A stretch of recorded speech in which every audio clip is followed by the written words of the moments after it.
And hi, and welcome into the Orgasmic Queen Level 2.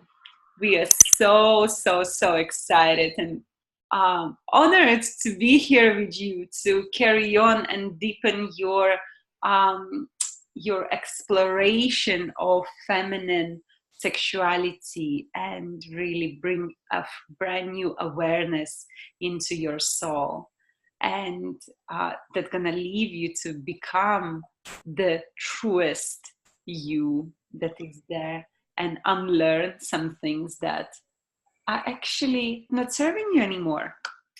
Uh, so my name is Eugenia Olibersi, and I'm an international pleasure and intimacy coach. And yeah, you all know me, who I am, and I don't gonna like bother you with the long introduction. Yeah, and here's amazing CAD also. Hello, everyone. As you know me, I'm CID, and I'm very excited to be here.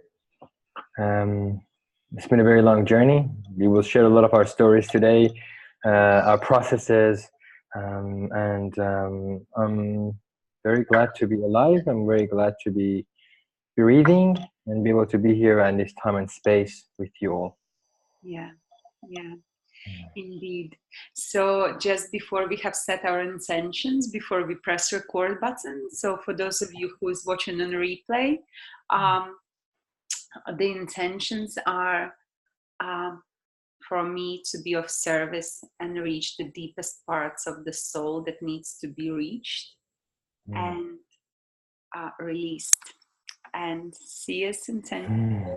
And my intention is to allow anything that needs to come through me to come and to share whatever is necessary to be shared for the sake of all of us to move towards our better selves and freer selves. Beautiful. So take this moment to set your intentions. Also, you can do it just for yourself in the privacy of your own mind, or you can share that with us if you feel comfortable to, saying that we would absolutely love to hear what your intentions are, and we would love to support you in fulfilling them. So no further ado, we today have got very deep session lined up for you, and it's all about shame release. So I'm going to be sharing my slides with you so that we can work through them together. So here we are, and it's level 2 of the Orgasmic Queen, and it's a shame. The topic is shame. It's not a shame that we are here. It's the topic is shame. Right. So what do you think about when you hear the word shame? Ladies, I would like you to type in the comments. What do you hear when you hear the word shame? How does it resonate with you? What does it mean to you? What emotions does it bring to you? So would you read the comments? Yes. Embarrassment. Mm-hmm. I don't want to say names, but embarrassment. Yeah. Mm-hmm. Anything else that comes to mind?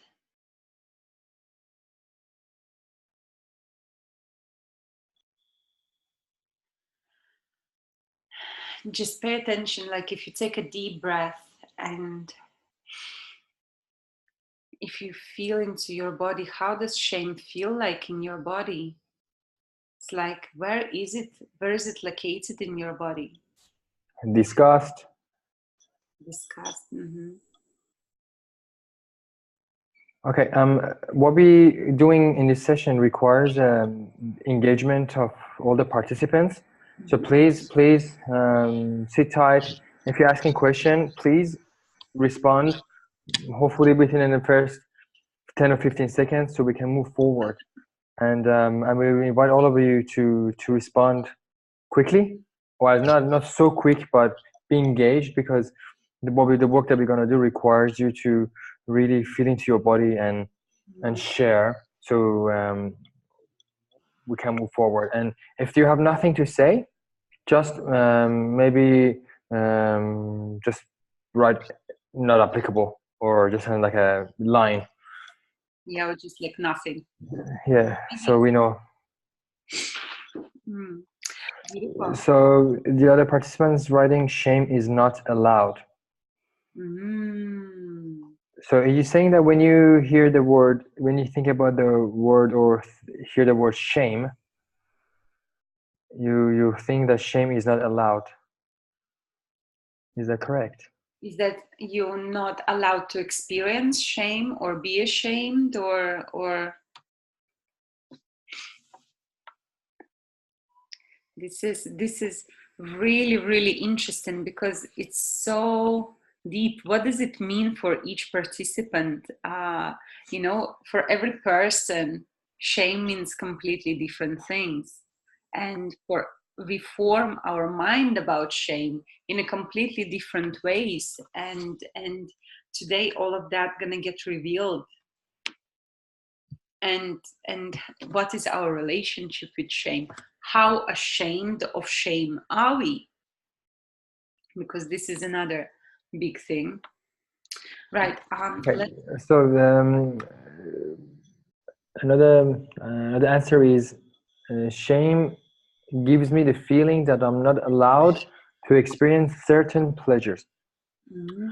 Okay, what we actually again, it's great that we're talking about the pleasure. You're talking about the pleasure, but we're thinking more about shame in broader sense, not necessarily in sexual sense, which again most of our shame actually comes from our sexuality, but in general, because underlying feeling behind all of them is the same. And what we're doing today, it's basically most of our today's session is, as much as like we're allowed to or capable of going deep, is about the shadow work. And shadow work is for me, shadow work means to really drop into the body and looking inwards without fear. Fear might be there. Without disgust, not without disgust, because disgust might be here, might be there. Fear might be there. Anger might be there. With going in totality, basically going inwards and facing everything that is there. If there's a positive or there is negative, and just accepting everything that is, and just being okay with it. Because the first step for us to release anything is for us to familiarize ourselves with it, to see what it is that we're going to release. And when it comes to the shame, and the reason we're asking this question is because we want you to actually feel what it means to be ashamed. Because we in our work, we work with feelings, not mental things, because mental things is just like, it's it doesn't create tension. Tension creates in the body. Like even the thoughts of shame, because it ultimately is a perception. But what it does, it creates certain sensations in your body that you react to those sensations. And the triggers might be different things, but the feelings are the same. So we're gonna get really familiar with the feelings in the body, with the sensations in the body. So someone says embarrassment and disgust, and someone says no, it's usually that I'm not allowed to experience certain pleasure. And this is also very true for like all of us. And what do we associate with shame? So let's move forward. And what I was gonna say is, like, if you're just sitting down here, I mean, you think the word shame, see, imagine you're in a theater, and see what your body wants to do when you feel shamed. Say you're feeling really ashamed, and see how your body wants to move. What is the posture that you If someone asks you, hey, can you just give me the posture of being ashamed? How does a posture would look like? How would your body would look like if you're representing shame?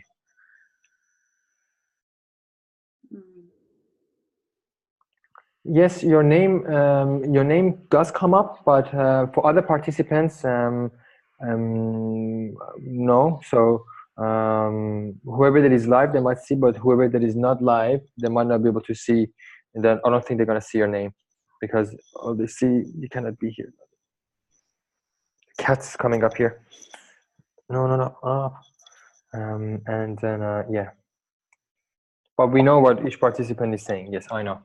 Me and Eugenia know. Yeah, we know everything. Right. So can you tell me how your body feels when you're representing shame?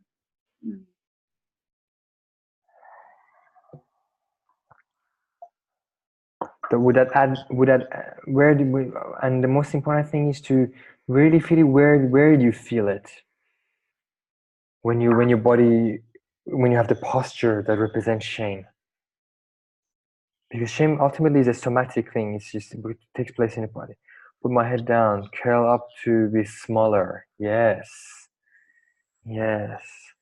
Yeah, it's like looking, and this is what they talk about, walk of shame, right? It's like when you just like have your head down, just like walking, hoping that nobody sees you and that you like don't have to make eye contact with anybody because it's like of whatever happened last night. Yeah, terrible thing.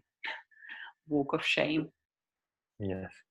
I used to like swap it around, and I used to call it a walk of pride. Because it's like whatever happened the night before, I'm proud of it. Like regardless, even if I can't remember, I'm proud of it. Like if I made the decision to do that thing, I'm just gonna stick by that. That's it. So yeah, lots of things changed since then. Beautiful. All Right. right. So what is shame? Do you want to read it out? Sure. And this is something that me and Eugenia come up with basically, and then which we believe like shame is inheriting a feeling of not being good enough, or there is something within us that is not worthy. It comes from an unworkable belief about how things should or shouldn't be. This guideline completely comes from societal, religious, and cultural conditioning, as something that can bring shame in one culture can be something so rewarding in another culture. So, what I would like you ladies to feel into and to recognize is a difference between guilt and shame. Because a lot of people feel this is the same thing. I personally don't believe it's the same thing. Guilt is more some when you do something and you feel guilty of you that you done something. It comes from action, but shame is something that makes you feel that you are the wrong thing. It's not about the action, because for shame, most of the time, action hasn't even taken place. It's a feeling of unworthiness that you feel like I need to be small to not be seen. Which can be the feeling of embarrassment that comes up because the shame is like, okay, now shame itself is shame, then if I'm gonna expose myself, then I'm gonna be embarrassed. Shame, it's like a decision you make at the time that this is not how it should be, so you make it wrong, that it doesn't feel good, it's wrong. Like, I will give an example. Yesterday I have been doing a massive shame release on my relationship with my mother, because she is the first embodiment of feminine for me. So this is where I have created all of my beliefs, right? It's my parents, like my father representative of the masculine, and my mother is representative of feminine. And basically what was happening that my father used to drink a lot, and he used to attack my mom, like physically. And I was there as a child, like 8, 9 years old, trying to save my mom. And my mom, she used to be drunk. That, like, this particular time that came into my memory came, and what happened that my mom was so drunk also, and when my dad was attacking her, my mom couldn't protect herself. So in that moment where my dad was going for my mom, and my mom just, like, basically she's like defenseless, I have made the decision that feminine is weak, that feminine is not able to protect herself. So, there I made a decision that this is weak, this is shameful to be so weak, this is why I am not going to be like that. So I started carrying shame about feminine because it was such a vivid example for me as a child that I couldn't if I gonna be like that, then I cannot protect myself, and this is something that I could not deal with. So that was a decision I have made, that this is shameful to be weak, that I'm ashamed. So from there I kept on carrying this shame in my life, everywhere looking like for the things that my mom was doing wrong. Like, how can I shame her? It's like, how can like, basically the relationship, I was shaming my mother for her weaknesses. And I've tried everything to not be like that. So therefore I lived in my masculine energy for a very, very long time. So yes, so shame comes from the comparison. And comparison is like, in comparison with masculine, feminine can appear to be weak, especially if it's defenseless, right? Yeah. So if this resonates, if you can see what I'm trying to say here, like where you're making the decisions, where you what it should be like, what it shouldn't be like, how much pressure and weight you actually put on those words, like immediately you're creating an expectation of something to happen without even like having like, it's all in your mind, it hasn't happened yet. So we create the expectation, which gives a lot of weight. Like, for example, this person should be there, this he should be feeling this way, but he doesn't.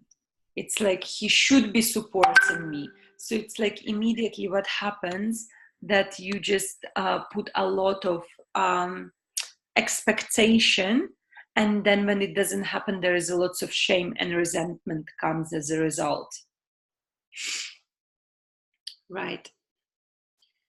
So do you want to read the next bit, Siam?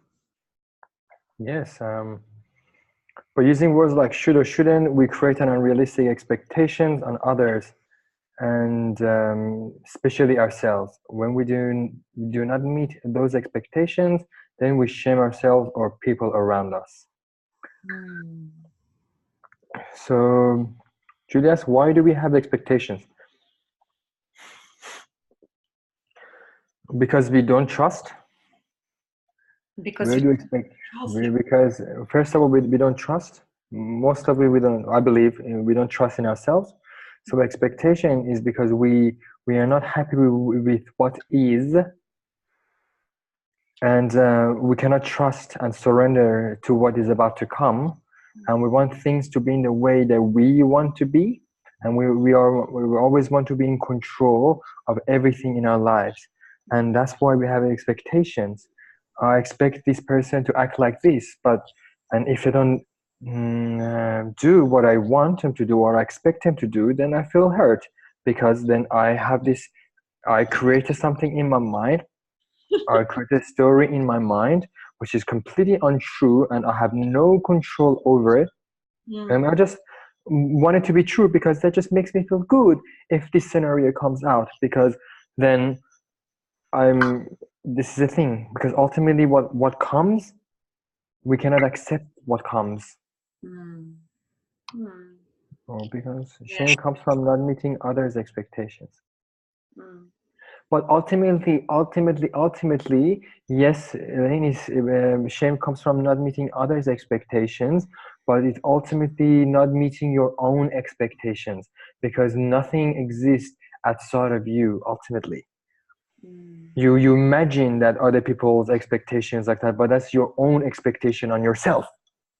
Because if you really don't give a shit about others, how they perceive you, then you're not gonna be ashamed. Mm. If you don't really like care about, if you really believe, okay, what I'm gonna do is amazing, and I'm I fully love myself and I fully care about myself, and I really don't care about other people's judgment about me, then or if I don't want to fit in, if and again, it all comes from, ultimately it all comes from fear and Mm. not trusting and not being in love with what is. Yeah, yeah. And this is actually with so many people that I work, like we also striving to like create a better version of yourself and be this and be that. And it's like lots of people that I work with, like, when I gonna reach this, like, and when I gonna do that, then I gonna be happy. But the truth is, if you do not have a capacity to appreciate what is with you right now and love yourself just the way you are in this present moment, with all of your flaws, with all of your gifts, the truth is you will struggle to recognize the happiness when you actually gonna achieve what you want to achieve, because like we become so busy into chasing something that we do not have the time to actually stop and look around. Yes, and what I was going to add is that, as you were saying, yes, exactly. Like it's how you perceive yourself, and ultimately, it's your choice. Mm-hmm. You choose how, like, you choose how you want to consider yourself. You choose how you want to feel about yourself. You choose whether you want to accept yourself or not. You choose to go in front of the mirror and look at your belly, yeah, and be like, "Oh my God, this is disgusting." You choose to say that, Mm-hmm. and you can say that for the rest of your life. Nothing happens to me. Only you suffer. Yeah. And if I do that, only I suffer, and I have a choice to how I want to perceive that. So we're not here to tell you what to do, because you do whatever you want to do. But we're just here to explain that you always have a choice to what to do, and always choose what makes you feel better. Choose what love would do. Yeah. So if you look at yourself and you were like in love with yourself, if you're in love, so you love a man, you love a woman, and your lover comes home, is like, oh, I'm fat. You're like, no, you're not fat. You're amazing. Have you done that before? It's like, no, I don't think you're fat. And it's like, oh, I have a belly, but the last thing you see is his belly, because you love him so much. You don't care about his belly, a little bit of belly or a lot of belly, because that doesn't matter, because there is love there. But when there is no love there for yourself, then there is a little belly turns into the fattest woman alive in the cosmos. Yeah, because you have probably gained 1 kilo of body fat. But that's what the mind does, and when you're not aware of it, and when you not kind of accept the reality of your what this moment, then there's gonna be shame, because you're comparing. Oh, I don't accept what is, and I wish it was like this. So what is now is shameful because I don't accept it. Mm. Because what is small. What is terrible. What is ugly, Yeah. disgusting. and you create this story and you give value, or this value something that is, and then through that it brings shame because it's not good enough. It's not good enough if I have a little bit of belly. It's not good enough if I have a bit of like celluloid on my thighs. It's not good enough for me to be single. It's not good enough for me if I show my breast. It's not good enough for me if I fart, or everything that comes in. Yeah. I actually really love what you say, that it's your choice. I'm so happy you brought this up. It's actually recently I've been working with somebody on exactly that. And what happens that we choose not only how to think about ourselves, but we also choose how do we perceive other people and actions of other people, right? So what happens when somebody shows you the act of love, or like any action, you have the power. Only you choose how you can view it, right? So what happens when somebody makes you a cup of tea on their own accord?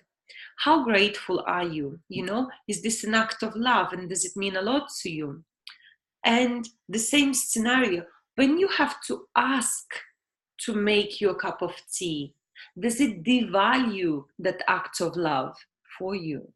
Because you had to ask, because the person didn't magically read your mind that you want a cup of tea.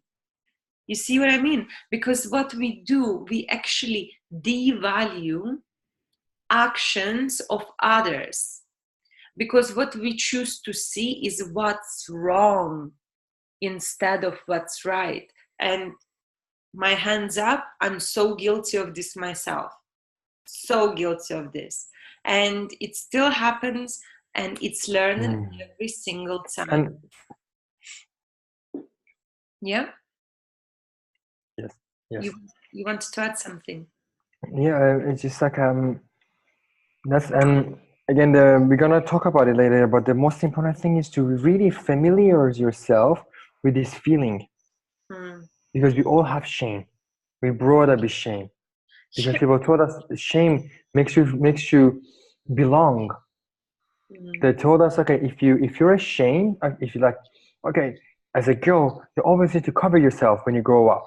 So you become ashamed of your body, because as a baby you don't know what is happening, because we don't know as baby, like, why do I need to cover myself? I'm a free being.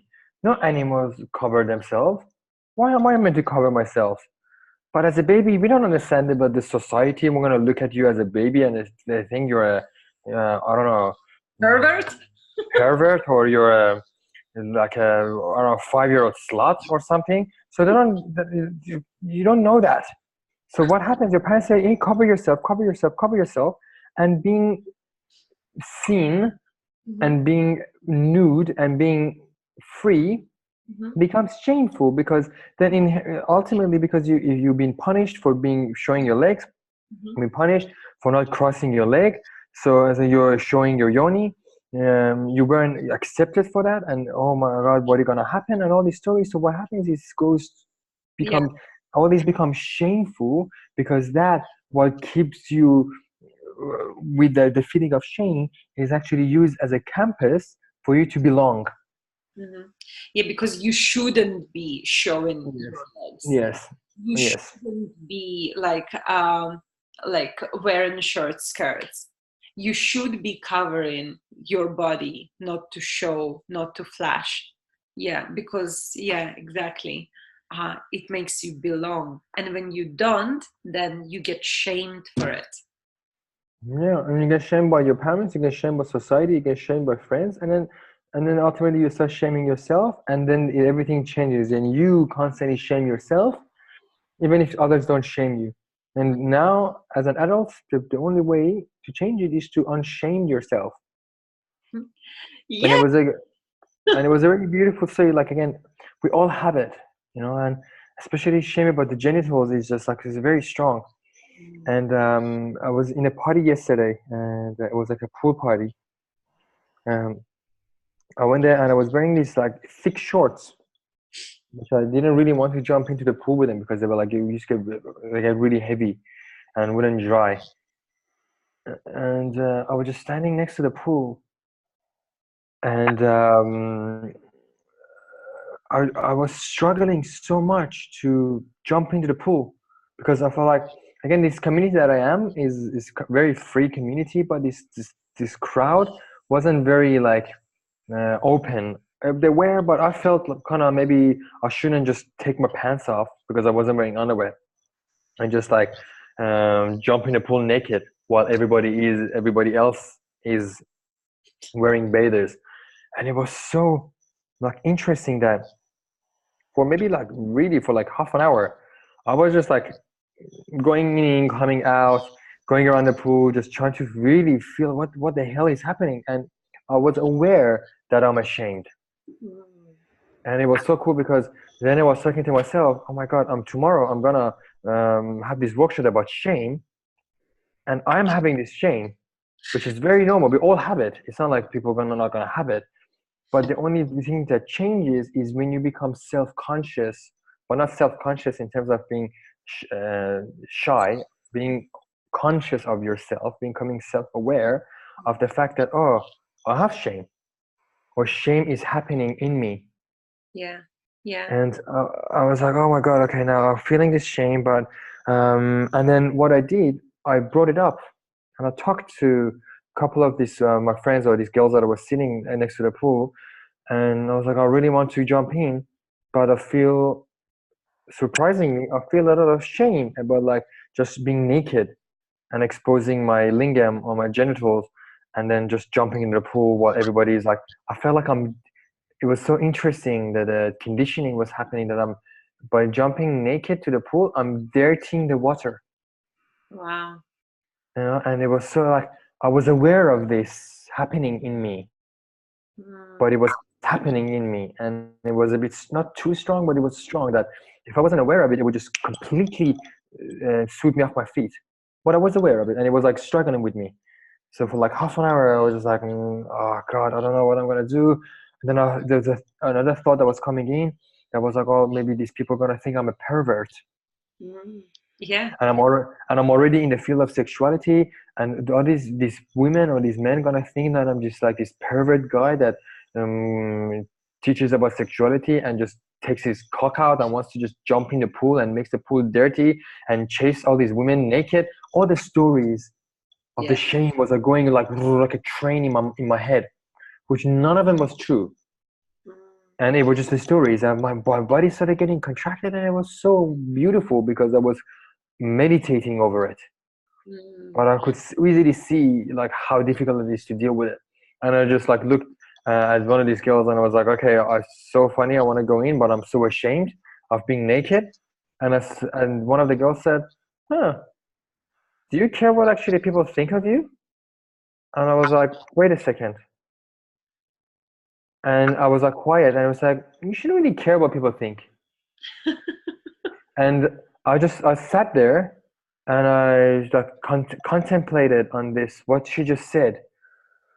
And in maybe after 5 seconds, I was like, no, I don't care what people say. I got up, took my pants off, and jumped in the pool, and I almost jumped on over this girl with my naked penis. It was like really funny. She was like, ah, and I just jumped and splashed in front of her, and everybody just laughed, and nobody gave a rat's bum about the fact that I was naked. And everybody was like, whoa, everybody's cheering, and I was like, fuck yeah. And I just realized it was just so like the insanity of what I was going through and what the reality Mm. was so crazy. Yeah. And how I just by becoming aware of it and overcoming it, I just felt so free. But again, it's a practice, but on a daily basis we need to have it, but we need to acknowledge it. So I Mm. just wanted to share this story about yesterday. It was like so interesting. Good. And this is actually so incredible that it's like today we're talking about shame. And recently in my life also, it's like all these experiences leading up to this shame um, workshop today that actually the shame release, everything, it's like just came to the surface, and it couldn't be a better timing. So which actually brings us to the next point, that is, shame is an unfulfilled desire. Like in Sia's example, he had a desire to jump naked in the pool, and him not fulfilling his desire caused him to shame himself, and like create the stories about what the other people would think about him, and like what would happen, and like all the rest of it, which ultimately nothing was true, because it was all created only in his mind. And as Yeah. soon as he fulfilled his desire, it felt, how did it feel, Sia? Free, Yeah. light, joyful. But again, more all of these comes from our conditioning of our childhood. Most of it, or like experiences that was really difficult for our emotional body. So someone like, you're going somewhere and someone embarrasses you. Someone says, "Ah, look at you," pointed you, and you laugh at you, all of that, and then you believe, or something in your body gets traumatized, and it relates that part of that quality in you with the pain that was caused. So, and then from that point on, that part of their life becomes source of shame, because it relates that part to pain. So because we want to avoid pain, we don't want to even face that part in us. Mm, mm. And it's a shame is a defense mechanism to not to feel pain. Yeah. And actually, yesterday I was at one of the shame release workshops, and what happened was,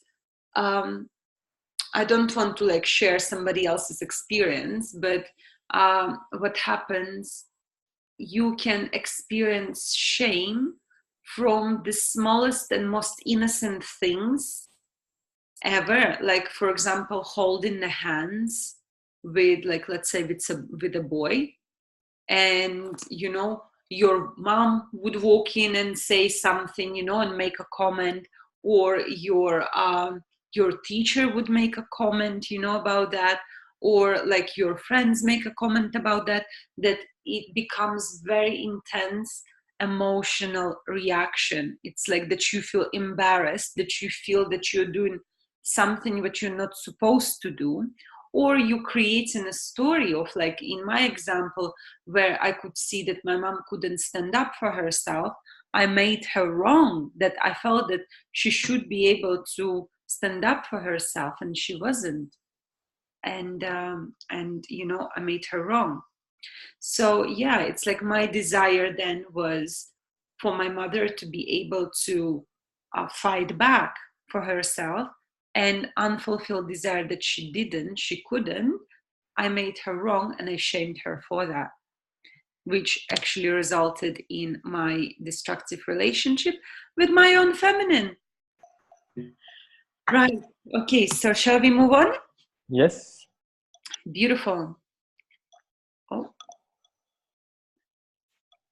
so right now, ladies, we have shame release ritual in mind for you. So at this point, whoever is here with us and whoever is watching the replay, we ask you to grab a piece of paper or a few pieces of paper, a pen, a pencil, or pen is better, and a bowl of water. So it can be a pot, can be a bowl, doesn't matter, just a bowl, and fill it up with water, tap water, doesn't matter, and just bring with you into this ritual. And then it's a guided ritual, and then as we explain things, you go through the exercises. Ooh, why do I have to have a bowl of water?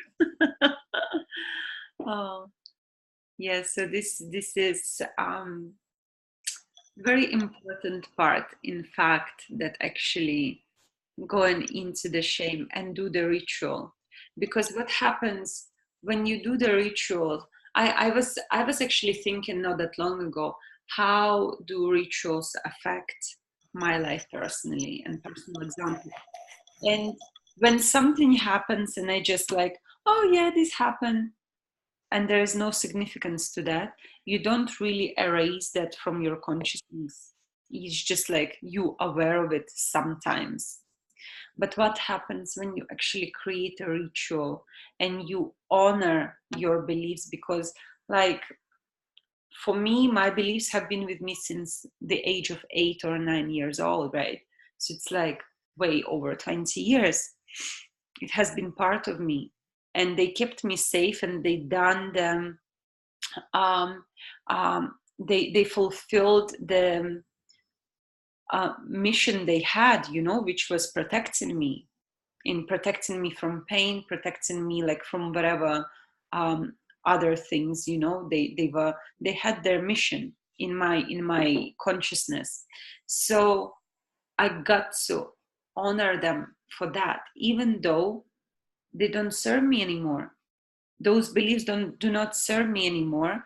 I gotta honor them for fulfilling their mission in keeping me safe at their best ability. And what happens now that it's time to upgrade my belief system and it doesn't serve me anymore. So this way we release it and we allow it to leave our consciousness, vacating the space for love. And I know that, like after speaking to some of you ladies, um, that some of you experiencing some pain in their bodies. And perhaps, like what happens with me, with this massive shame that I had a massive pain in my shoulder to the point that I couldn't even lift my arm. And what happens after releasing this shame, like I went immediately, the first place in my body, I went into my shoulder pain. And I just asked myself, what is it? What is it? And the answer was immediately so clear, it was shame. So I knew immediately that I had to let it go. So right now, as you see, it's like there is a tiny, tiny, tiny bit of leftover of the pain, but it's mostly gone, and it's just happened last night. So I will tell you for sure, feel your body, listen to your body, and let's release everything that it's not yours anymore, that doesn't serve you any longer. So Before we start a ritual, I just want to answer Julia. Do we restore shame in our subconscious? Shame-related incidents, I mean. We restore, I believe, we restore shame in our subconscious and in our bodies. So we restore, like one of the things that I do as in my body work is I work with the areas of the body that holds shame, and that releases shame, and also subconscious. So it's mental, it's psychosomatic.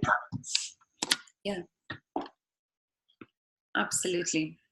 Okay, so for the ritual, what I invite you to do, you have your piece of paper ready, and you have um, your pen and your bowl of water. And the most important thing about any ritual is, first of all, to set your intention. And like we didn't include that in this because it's any ritual, doesn't matter what it is. The intention is just a prerequisite of any ritual. That's what the one is shining light on the shadow, not the intention.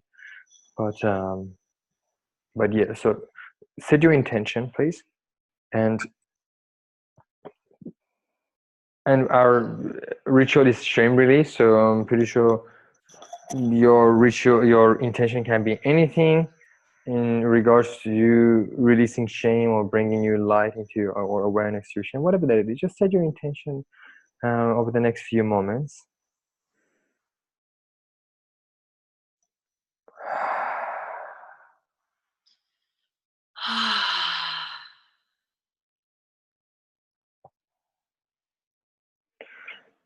Um,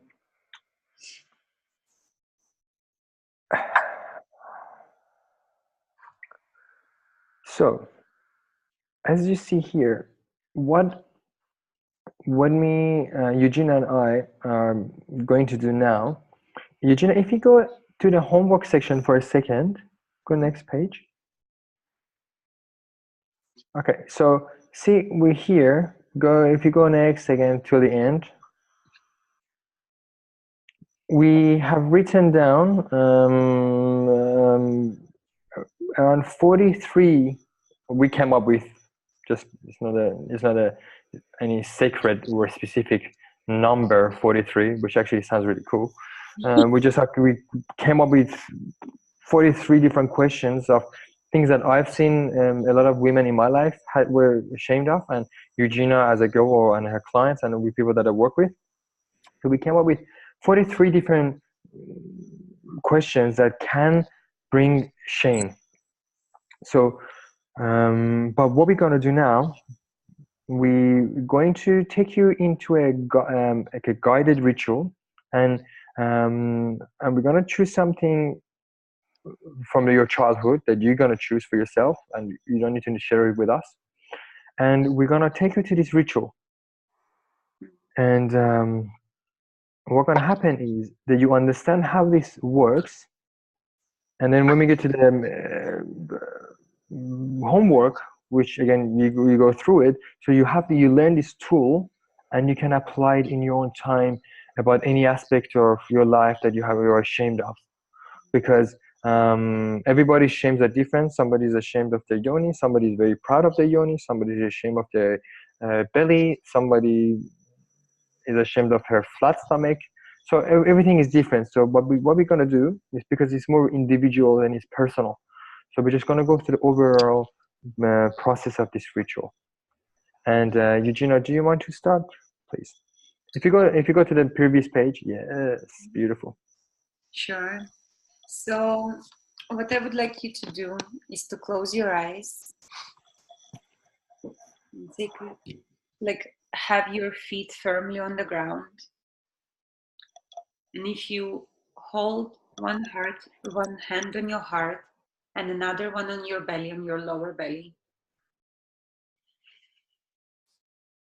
and inhale, take a deep breath into your belly, hold it at the top, and exhale. And once again, inhale, hold it at the top, and exhale.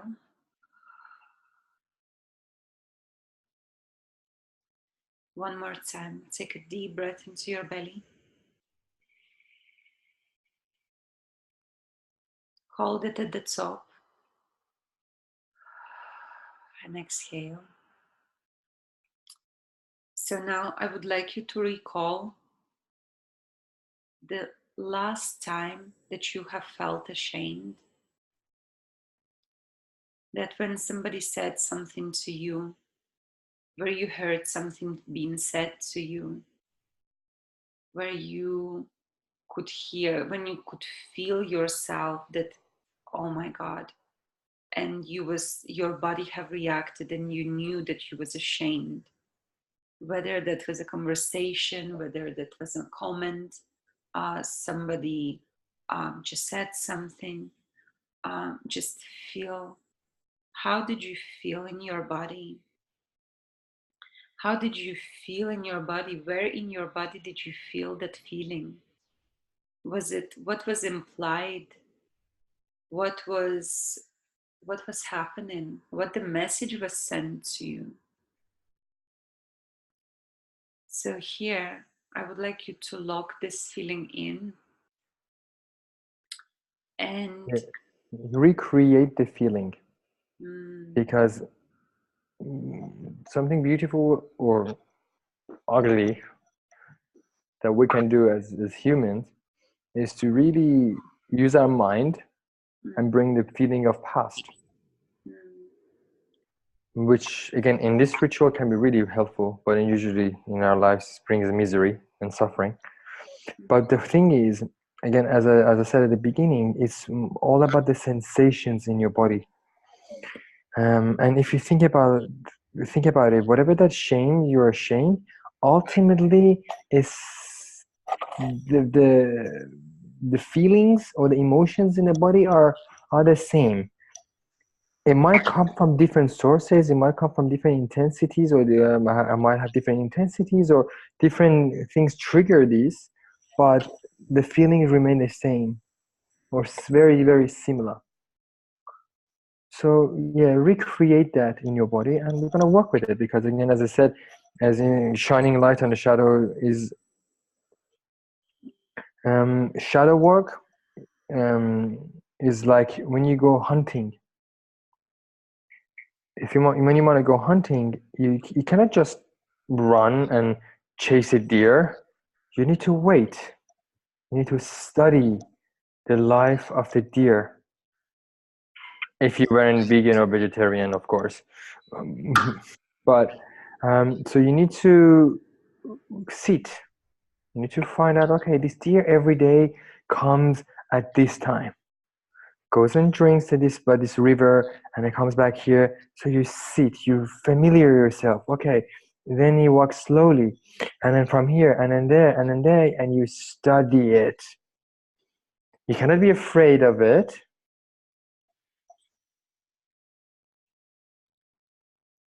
All you do is you learn about it. And that's what we're doing at the beginning.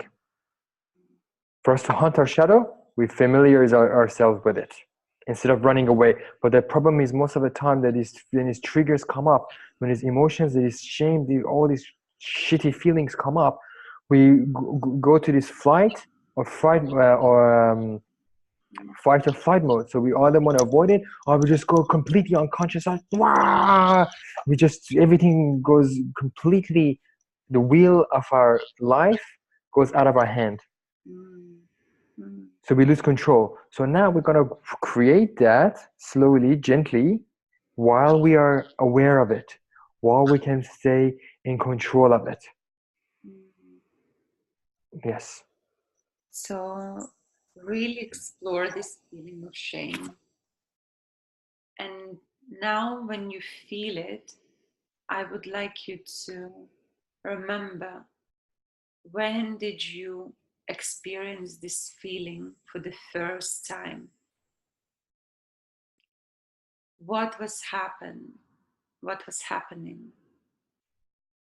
Did somebody say something to you? Was there many people involved? Was there like parents involved or teachers? Who was there? What was the message sent to you? What was you should be doing and shouldn't be doing something? What choices did you made at the time? Did you made something mean to be bad and something else, or yourself not good enough at some point? What was it?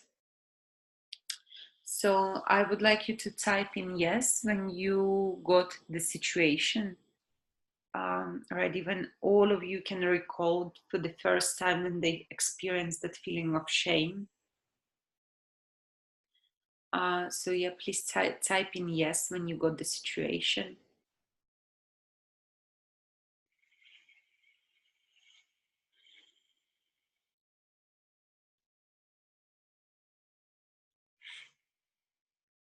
And for some people, it can be a little bit more challenging to drop so deep into that. But I promise you, just if you're struggling, just keep your eyes closed and just ask yourself, when did you feel this way for the first time? Okay, Elaine, it doesn't matter for the first time that you remember, or the last time that you remember.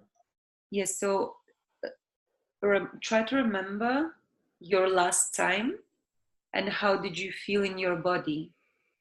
And from you remembering how did you feel in your body the last time that happened, try to trace it back to the first time you felt that way. And if you can't trace it back to the first time, it doesn't even matter. I mean, it's not that it doesn't even matter, because ultimately, whatever that made you feel ashamed, if you were 5 years old, the same quality is taking place when you're 30 years old. Mm. It's just, it can help. I mean, you can trace it back, but if not, it doesn't matter. Just focus on the feelings, Mm. yeah, of the shame that exists. One story for now that exists in your life that you can think of, and see. Well, okay, for example, it can be you're ashamed of the shape of your yoni, for instance, yeah, or you're ashamed of the way that your bum looks, or you're ashamed of your breast, you're ashamed of you making noise in bed, or whatever it is coming in your life at the moment that it's coming comes up. You go to this and you see how does that make you feel in your body, and what are the stories attached to this. Mm. For instance, again, I don't like the shape of my yoni because of this and this and this and this and this. I don't like the shape of my bum because of this and this and this. See what does your mind keeps doing when this part in your life comes alive. What happens when the shame of your breast takes, like, becomes alive, or becomes true in, not true, but it becomes comes into your life? What are the stories attached to it? How are you judging? What do you tell yourself? Because the thing you need to understand, that most of the things in our lives or in our psyche is just a happening. You have most of the time zero awareness or choice in that moment to what to think. So for instance, if you're ashamed of your yoni, when every time you look at your yoni, you don't want to choose to think that your yoni is ugly. The thought of that your yoni is ugly automatically happens in your mind. You have no aware, and you in that moment you have no control over it. You cannot say, oh, what did the thought come? The thought comes. The most important thing is to again go to that moment and see, oh, every time I look at my yoni, this thought comes up that, okay, I don't like my yoni because of this and this and this and this and this. So you familiarize yourself with this target. This Yeah. is a shadow that comes up. When So, did you oh, make a decision? When did you make the decision that you don't like your yoni?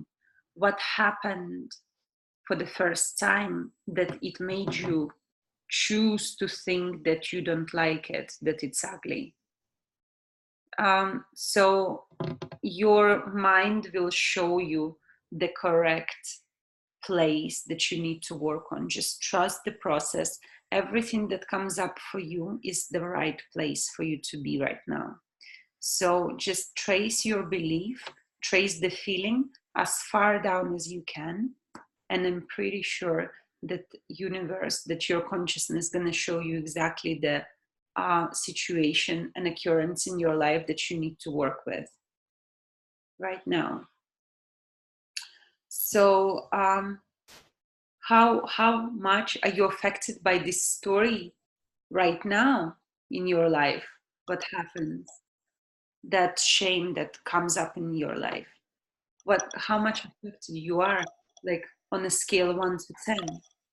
And do you have any specific examples? So we would like you to write those examples on the pieces of paper and just see what comes up for you. really, really spend time and dig in.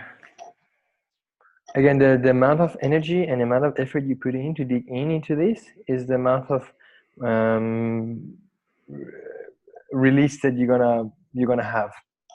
Again, it's all up to you how much you want to get rid of, what you want to do, what is not serving you. And the only way to do it again is to familiarize yourself, because everything happens is like a pattern. It's a habit pattern of your mind that keeps happening. Something happened in the past and it's stuck as a defense mechanism. It is stuck in your body, in your subconscious and in your body. And every time it keeps repeating itself. And you become completely unconscious of this pattern. So just be conscious And by writing it down, you separate yourself from that thought pattern. Then you realize more that, oh, actually, I'm not the thoughts. I'm having the thoughts, or this thought keeps happening to me. And by writing them down, again, you detach yourself from the stories, and you detach yourself from the very tight or yucky feelings that takes place in your body. And the power of those yucky feelings become less and less and less. So it doesn't overpower you so quickly. Whether it's, for example, if it was me 5 years ago, if I wanted to take my pants off and jump in the pool, I would not even do it. I would just like completely like just walk away, have the flight, and just go, not even think about it. But because over time I'm becoming more and more conscious of my shame, now this time that it happened, I was completely aware that the shame is taking place in me. And I didn't want it to be there. But again, the key was that I was aware that the shame was taking place. So this is super important. Oh, okay, I see. I'm ashamed. Okay, I see that. Yeah, yeah. You can become friends with it. You can become. Yes. And I always say is like the best way to get rid of your shadow is when you start making love to your shadows. So and give him a couple of very full body orgasms. Yeah, he's such a lover. Of course, he wants to make love to the shadows. Yeah. Beautiful way to be. Right. Let us know when you have written at least 3 examples,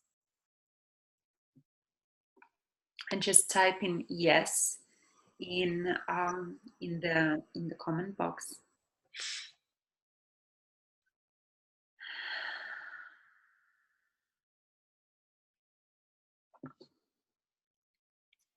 This is so good. So good. I'm pretty sure that you will love your homework. You absolutely love your homework. Might appear to be a bit intense for some of you, but you know what? It's so rewarding. So Julia, so are you saying that there is nothing that you're ashamed in your life, or there is nothing that you feel shameful about? If there is, just write down what is it that you're ashamed of. And if it's not, yes, and if it's not happening now, it's okay. Take your time, because sometimes again we're waiting for the deer to come out, but the deer doesn't come out. You know, again, it's not in our power. Sometimes we just have to wait, and you have to just wait. Maybe when we finish this, then you can sit down in your own time when you're not listening to us, and you really feel the most important thing is to understand the mechanics of this ritual. So Julia, even from working with you in the past, there was an incident that you have shared when you was a little girl, which we have done at the workshop. So perhaps you can have a look into that incident. I don't want to like release too much details about your incident, but that incident that you have shared on the workshop that we was working through with you together. So if you remember that, Julia says, say it again, please. the incident that we worked on one of our workshops in person, where me and you have worked in person on the workshop, and you shared that incident with you. I just want to acknowledge this, that all of you that who are doing this, I recognize and I see the power of your vulnerability in your courage to look into your shadow. because that is very courageous. Shadow work requires a lot of courage. Looking and familiarizing yourself with what doesn't serve you is not an easy task. That's why a lot of people fail to do the shadow work. Mm, And I'm just going to acknowledge this, and I'm just going to say that I'm really, really proud of your courage for doing this. mm, absolutely. I And the next step, now that you wrote, you like wrote few things about the stories, and again, I'm going to use the story of the yoni. Um, so you went to the root. How does your body make your body makes your body feel? You can also think about how does your body want to move when you have this shame. Just recreate that. Okay, I'm feeling ashamed of the shape of my yoni, and I'm feeling into the shame. So if I allow my body to move, how does my body wants to move? What posture my body wants to get into? Give it a shape, give it a movement, give it a posture. Allow your body to speak. You know, for example, if I ask you, hey, if you have this shame, which can be anything, how does your body would want to express itself? mm, What shape? Can be anything. Do that. Bring light into this feeling or emotion in your body. And then the story can be, okay, yeah, I'm ashamed of my yoni because when I was like 5 years old, for example, my mom told you this, or when for the first time I looked at my best friends or my sister's yoni, then it looked completely different, and I looked at mine, it looked like this, and I wish my yoni looked like my sister or my friend, and the comparison started from that, and whatever the story again is for you. And then how does it show up in your life now? For example, okay, now every time that I want to, every time I go to the bathroom, I look at my yoni, I feel not connected with it. When I'm with a lover, I don't want him or her to give me oral sex because I feel this is ugly. Or see how your relationship with your yoni. Do you like to touch yourself and then or feel yourself? How do you feel if for example, if your lover goes down on you and it comes up and try to kiss you? Do you mm, feel contracted by feeling your own juices, for example? What is it? How does it come up in your life now? That when you're not, when you're ashamed of your yoni, how does it affect you? mm, And the next step is forgiveness. mm, Who do you need to forgive? What do you need to forgive? mm. Is that a person? Is that a situation? Is that yourself that you need to forgive for treating yourself Is this? that your inner child? Mm, Is is that your little, yeah? Oh, sorry, continue, sorry. Because I think our timing is a little bit like back and forth. yeah, is this a Sorry. decision you have made in the past that doesn't serve you anymore, that Mm, brought you pain?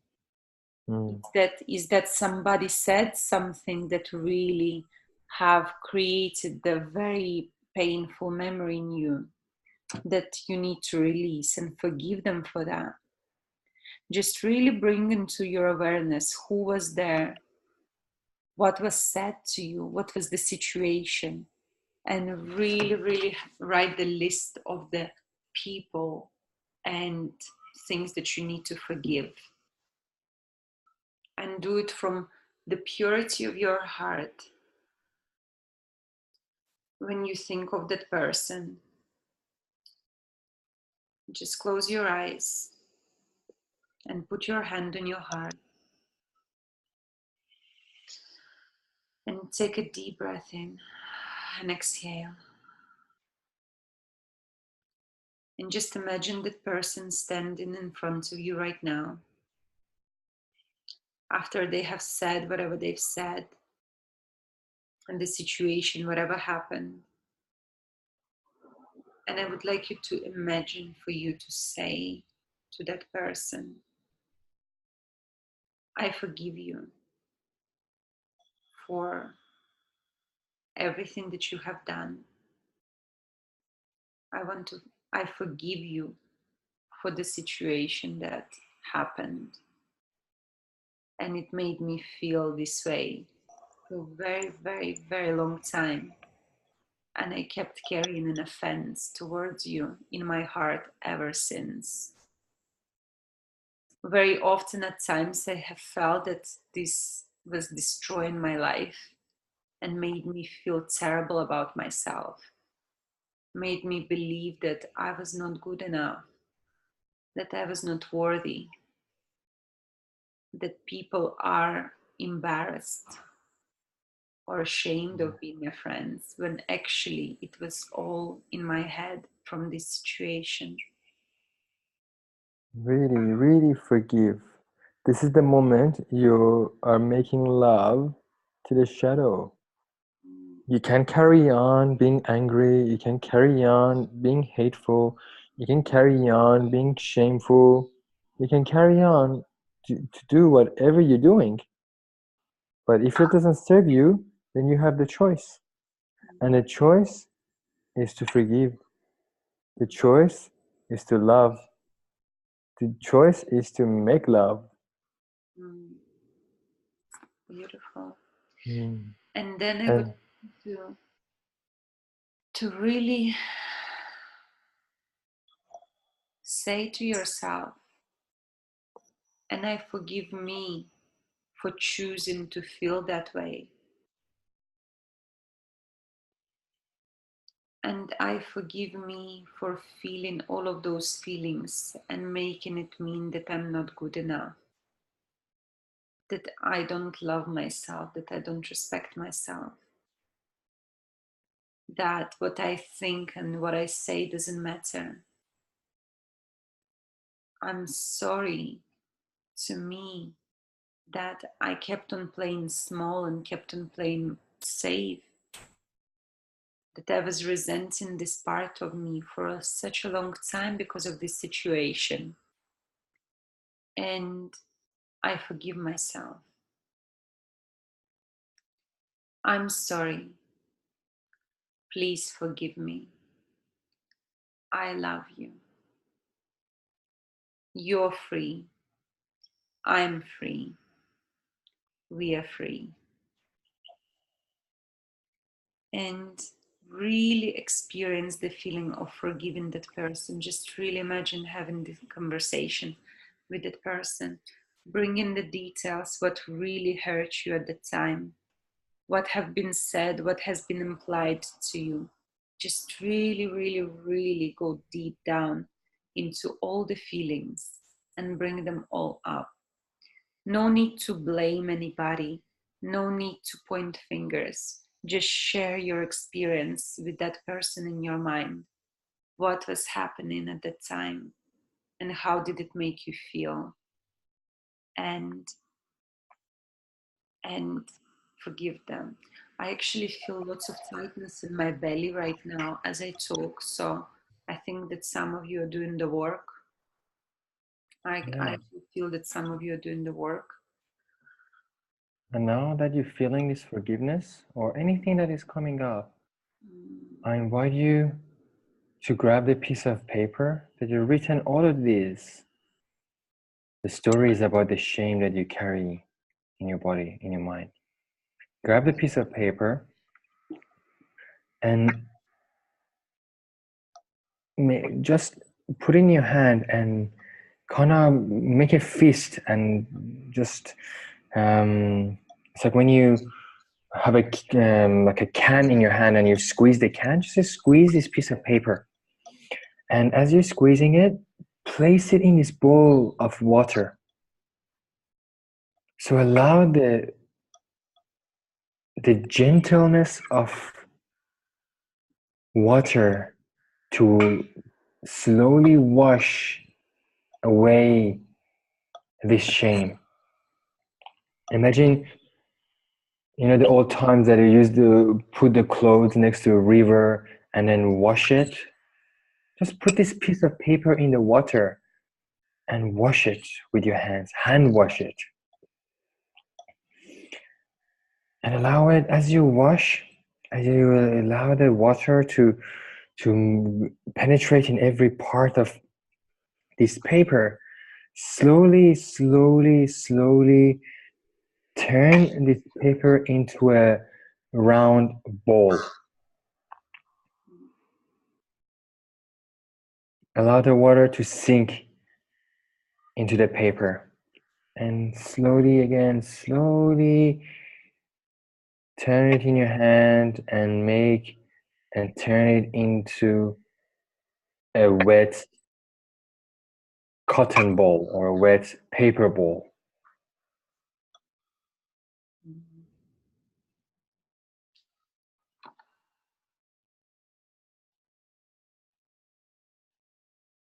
And when this piece of paper has turned into the wet ball, or can be a few pieces of paper, or doesn't matter. This is the pattern of this ritual. And then I invite you to, what you're going to do next is, now you're listening, but after, when we're done, you're gonna do the step 7. And what you do with this ball of paper or wet paper that you wrote your shame, you wrote your stories, and you washed it, you go outside, or if you have somewhere inside the house, and you bury it under the ground. You give it back to Mother Earth. You don't want it. Mother Earth can handle it. Mother Earth can handle anything. So dig a bit of hole, making sure it's better to do it in nature. Maybe just go to somewhere that has a little bit of sand. Dig a bit of a hole and put this piece of paper, wet ball of paper, in the ground, and then cover it. And you allow it. This is a very powerful ritual that allows this shame to be washed away and slowly, slowly be given back to Mother Earth. And this is our 7th step, which you create a new reality. As you give it away, what is your new empowering story? How does it make you feel? What are your positive trigger words?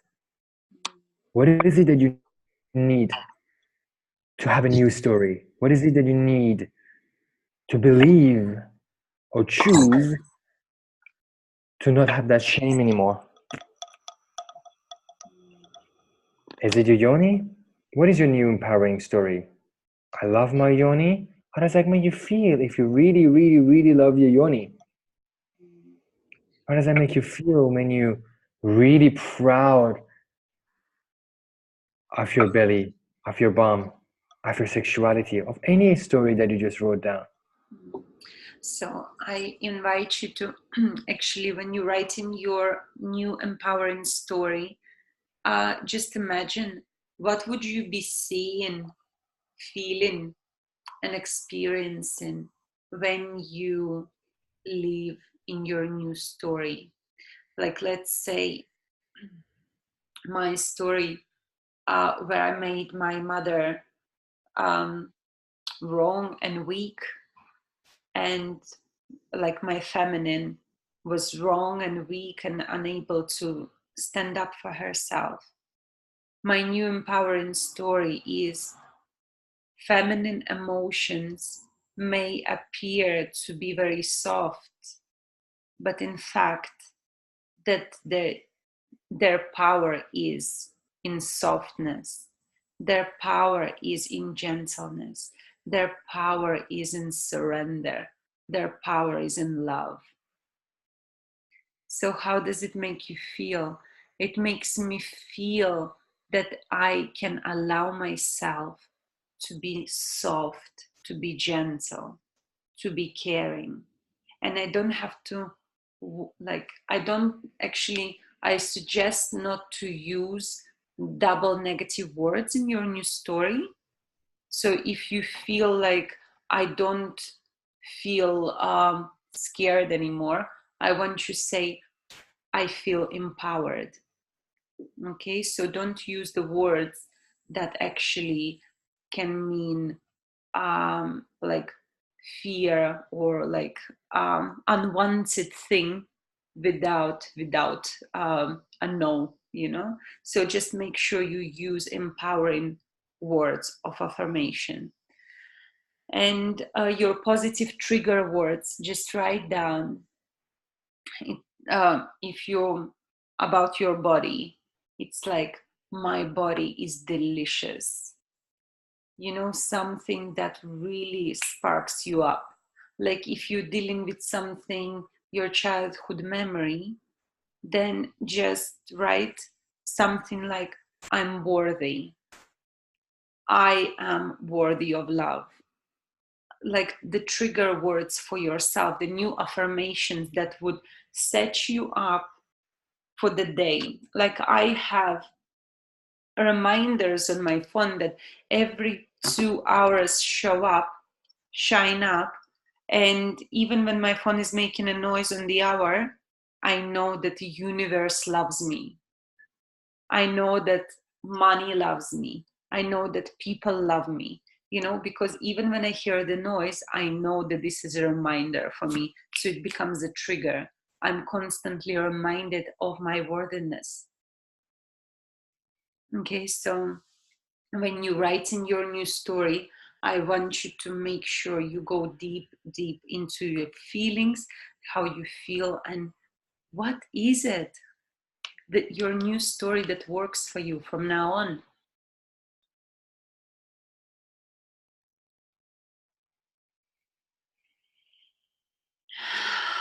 So give us the yes when you have completed writing your new story.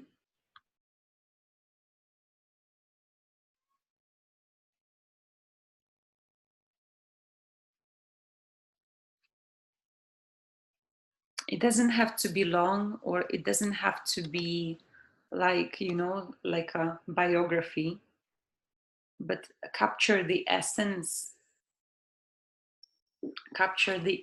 of the story.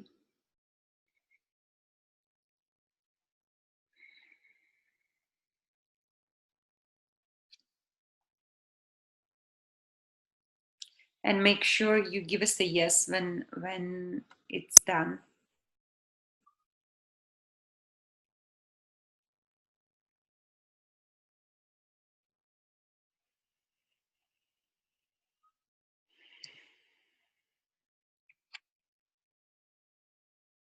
So after this, as Sia was saying, we would like to invite you to dig a hole in a garden or somewhere in an outside space where you can release that ball. Ultimately, what I was doing, I was releasing that into the toilet. But also, when I was releasing that into the toilet, I was transmuting all the feelings into unconditional love. Because what was happening, it was very important for me personally that all the feelings can become an unconditional love. Because as you know, everything is energy, and energy is everything. And it was very important to transmute like any shame into unconditional love when you release that. Beautiful. So, hope you all did it. I'm just going to answer Julia. So nothing comes to me to write down anything. It's okay. You don't have to do anything. When the time comes, you will sit down, and I know you're a writer. I know you have a lot of things to write and talk about, and the time will come. And the thing is, if you might be in your head right now, and it's not a ritual that you don't. So it's okay. You didn't do the release ritual. It wasn't maybe the time for you to do it right now. When we finish the call, just sit down, get into the body. You cannot be in the mind. You get in the body, and you know the steps. Just put this page up. Have the PDF. Feel into it. Say the word shame. The first thing that comes to your mind, write it down. It's impossible that nothing comes. If you think about shame, can be You're ashamed that I don't know, you're ashamed of your body, you're ashamed of being single, you're ashamed of not being in a relationship, you're ashamed of being in a relationship, you're ashamed of anything that comes to your mind. Doesn't matter. You choose that as your main target, and then do the 7 steps. Or like feel into the feeling of shame and just feel, when did you last have experienced that? What was happening? What made you feel that way? Yeah, and just take it from there. Really, like follow your feeling. Follow your feeling. And Gina, if you go next, please. Because Right. I'm just conscious of time. If you go next. Have everybody completed? Do we have yeses?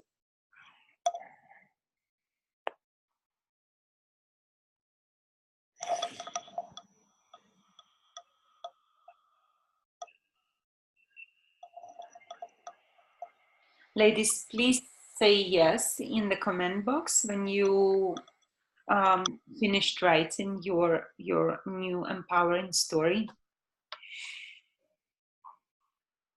Amazing. I think we can move on, darling. Mm-hmm. Yes. Right.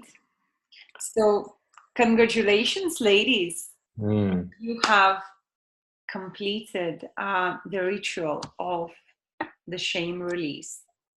And I invite you to feel more into that after the call. What else? Is there any residue that is left? What comes up for you?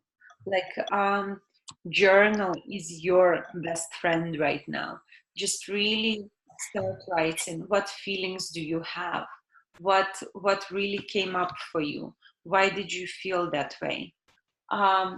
Forgiveness, forgiveness, forgiveness, forgiveness, and transform the old story into the new one. Release everything. Just really make sure you intentionally say that you no longer want that old story live in your consciousness. So for home assignment, we have lots of questions for you. In fact, 43 questions. So which is will give you some perhaps indications of what kind of shame you could be experiencing, and is there anything else that needs to be taken care of, because we all carry lots of shame in different aspects. So we thought to give you a variety of questions, and because this journey is so unique to everybody, choose at least 3 questions that speaks to you, and work through them just the way we did right now. And what actually I would love to suggest also is, for those of you who have been with us at the retreat last year, we did a shame release exercise there also. And this is what I found actually works for me really, really well. That when I am releasing shame, I am listing everything what needs to be forgiven. And when I then have my bath water ready, I put some flowers into the bath. And when I'm taking my clothes off, I peel off the shame of what I am ashamed of. Is it something that I did? Is it something that I said? Is this something that I've acted? Somebody I offended?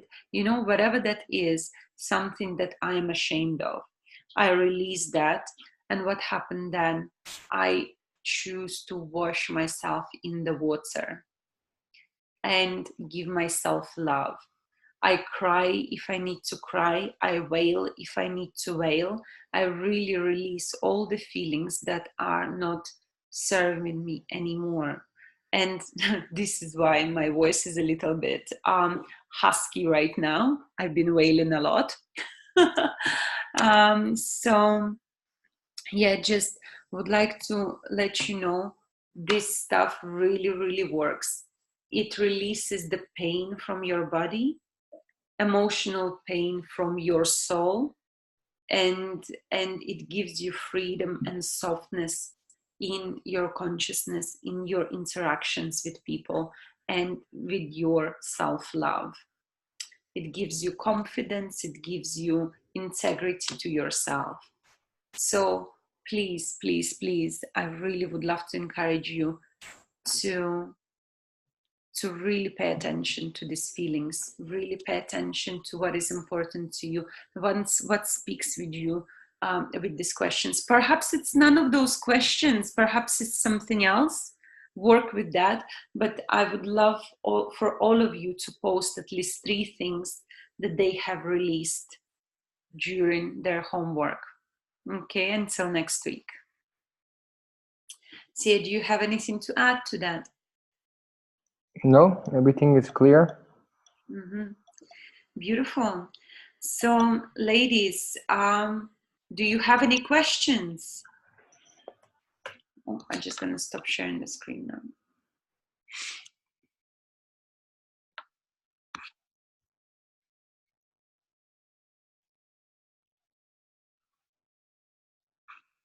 Mm-hmm. So, Julia, you go through the exercises, home assignment. You go through the questions, and you choose 3 of these questions that you feel you resonate with you, or 3 stories that 3 incidences that you feel ashamed about, and you do this ritual with those 3, and then write your story and what happened to you, or how do you feel after that in the group. Yeah, just share 3 things that you have released. 3 things that you have released. It is really powerful exercise, and yeah, I really, really, really recommend for you to do that. Okay, I think we passed the time, so just conscious of people's time. I think we're in a good position to end the shame release. So we shared a very powerful tool with you, ladies. So please use it. And Possibly, and yeah, making sure that. Sorry. No, you just disappeared there for a second. So.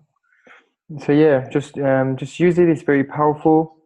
And with that being said, I think it's a good space for us to bring this session to a closure. If you get into your head, it's okay. Allow it to happen. But this ritual is best done when you're in the body. So meditate beforehand. Maybe take a bath. Be relaxed. And it's not a mindy thing. It's a bodily thing. So you really need to feel the body and let the body speaks. And that's it, I think. Anything you just wanted to add, did you know? Yeah, in fact, for those of you who is struggling to come up with things that they want to work with, ask yourself a question. Who do I need to forgive for me to move on? Who do I need to forgive for me to move on? And if you have got any questions, please post them in the group. We are there to support you. So please, there's a group is for you, for your interactions, and we support you all the time. I want you to know that. Right. Okay. So yes, indeed, it's a great time to complete our call. Thank you so much for your presence. Thank you so much for your openness and willingness to be here and work on your shadows, on something that is so important for all of us to work on. So thank you so much. Lots of love from me. And we'll see you next Sunday, same time. Lots of love. Bye. Bye.